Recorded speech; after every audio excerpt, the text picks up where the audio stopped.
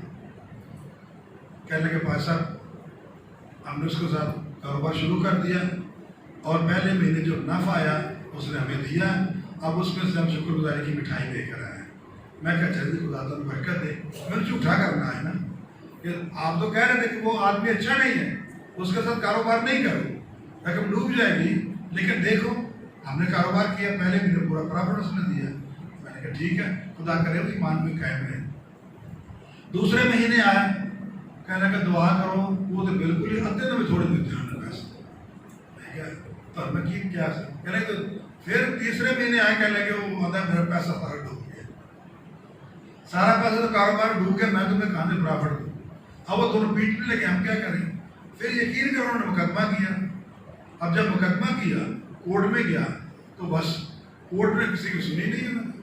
وہ سب کے کہا جی داڑھی والا تو نے کہا جی اس کا پیسہ کھانا جائز ہے جی، وکیل نے کیا تو کل جب مقدمہ لڑنا کرتے کرتے ان کے پاس جو تھا وہ بھی سارا ختم ہو گیا، اور پھر تنگ آ کر بلڈنگ بیچ کر وہ لاہور چلے گئے۔ یہ سب کچھ انہوں نے برباد کر دیا تھا۔ تو کیا حاصل ہوا؟ اگر وہ مشورہ مان لیتے، جب کہا تھا دعا کرو، آپ خدا یسوع سے پوچھو، تو جب میں نے کہا تو نہیں مانا، تو کیا کیا؟ سب کچھ نقصان ان کا ہو گیا۔ بس اتنا پھر بعد میں لاہور میں جا کے بچہ گنڈا گردی میں چلا گیا، اور وہ بچہ بھی کہیں پولیس کے ہاتھوں مارا گیا۔ یعنی سب کچھ ان کا برباد ہو گیا۔ یعنی انہوں نے خدا سے جو مشورت کی اس کو حقیق جانا، اور اپنی انسانی عقل کو استعمال کیا کہ نہیں ہم اس طرح آگے نہیں بڑھ سکتے، ہم کاروبار میں لگا دیتے۔ اور بہت سارے لوگ ایسے ہیں اس دنیا میں، آپ کو ملے بھائی آپ یہ کاروبار نہیں کرو، آپ کو سود مند نہیں، فائدہ مند نہیں، انہیں ساری دنیا کرنی ہے۔ اب جب آپ مجھے کہتے ہیں دعا کرو، پھر جو میں کہوں، جو خدا سے دعا مانگو جواب اس پر عمل بھی کریں۔ اصل کام یہ ہے کہ ہمارے پاس ایک ایسا مشیر ہے جس نے اپنے لوگ مقرر کیے ہوئے ہیں، کوئی کام کرنا چاہتے ہیں، کام سے پہلے آپ نے دعا کروانی، اور خادم سے کہنا پوچھو خداوند سے کہ ہم یہ کام کریں یا نہ کریں۔ اور اگر آپ پوچھ کر چلے جائیں کہ کریں گے ہر کام، تو ہر زندگی کے میدان میں خداوند آپ کو فتح دے گا۔ ہاللیلویہ۔ اور میں کتنا 35 سال ہو گئے اس خدمت، اور میری زندگی کھلی کتاب کی طرح آپ کے سامنے، میں نے کوئی بھی کام کیا بغیر دعا کے اور خداوند یسوع مسیح کے، جب تک اس نے مجھے کوئی راہ نہیں بتائی میں نے کوئی اسٹیپ نہیں لیا۔ اور یہی وجہ ہے کہ آج تک میری منادی بھی کامیاب ہے، میری اولاد بھی کامیاب ہے، مجھے خدا نے صحت بھی دی ہوئی ہے، اور خدا کے فضل سے وہ کام بھی لے رہا ہے۔ کیوں؟ کیونکہ میں نے اپنی مرضی سے کوئی کام نہیں کیا۔ ہاللیلویہ۔ خدا کے مذہب پر ہوں، میں نے کبھی بھی اپنی مرضی سے کوئی کام نہیں کیا۔ کوئی بھی زندگی بھر کام کیا پہلے اس سے صلاح مشورہ کیا، جب اوکے ہوا پھر وہ کام کیا۔ اور یہی وجہ ہے کہ آج تک اتنے سال کوئی بھی منادی نہیں کرتا۔ اتنی اچھی صحت آپ کو کہیں بھی نہیں ملے۔ ابھی میں نیچے ملا تھا، بہن ادھر بیٹھی ہوئی ہیں، تو ان کی بہو تھی، مجھے مل کے آج تو اس سے پہلے بھی جوان ہو گئے۔ میں کہ میں نے ہمیں پتہ لوگ کے بس کے لگتے ہیں، کیا بیٹھی ادھر ہنس رہی ہے، کہنے نہیں کہہ رہے تو پہلے بھی جوان ہو گئے۔ تو یہ سب کیا ہے؟ یہ اس کی قدرت ہے کہ آپ جب بھی کوئی کام کریں، گھر سے نکلے دعا کریں، کوئی کام کرنا، بیٹے یا بیٹی کی شادی کا رشتہ کرنا ہے، کہاں پر کیا کرنا ہے، پہلے دعا کریں، آدمی خدا سے صلاح کریں، یسوع سے مشورہ کریں، بہترین وہ مشیر ہے جو جواب دے گا ہم وہ کریں گے۔ آپ زندگی کبھی ناکام نہیں ہوگی۔ خدا آپ سب کو بڑی برکت دے۔